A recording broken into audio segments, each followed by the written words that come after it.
Can I have just a moment of your time? There's this topic that's just burning deep in my heart, and it's just simply trust. You see, I believe that from the moment that we take our first breath, we hold this thing in our hand, and we're walking around and looking for somewhere to affix this place of trust. My faith has found a resting place, not in device nor creed. As infants, we learn, if I cry, my parents will feed me.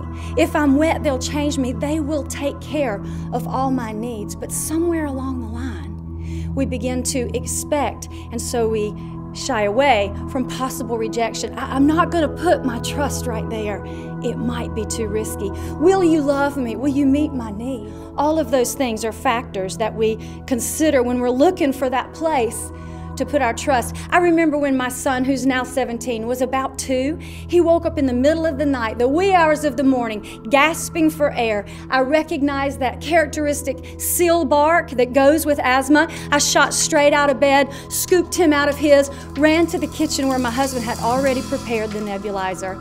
I sat him on my lap, arms flailing, screaming, resisting, straightening, put the mask on with all of his energies directed toward get that mask off my face. See, I knew something he didn't know. I knew that in this moment of discomfort and this moment of stress, if he would just trust me, the medicine would get to where it needed to go and he would feel some relief. Have you ever felt that in the crisis of your life? Oh, I can tell you that I have. And it's my nature to want to go berserk. In 2009, I heard those words from my doctor that no woman ever wants to hear from her doctor when he said to me, Mrs. Kessler, I am so sorry, but it is indeed invasive ductal carcinoma, breast cancer. And in that moment, the urge to panic was nowhere in sight.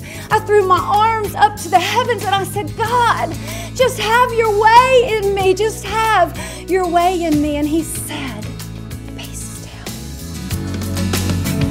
My faith has found a resting place, not in device nor creed. And know that I am God, but not only that.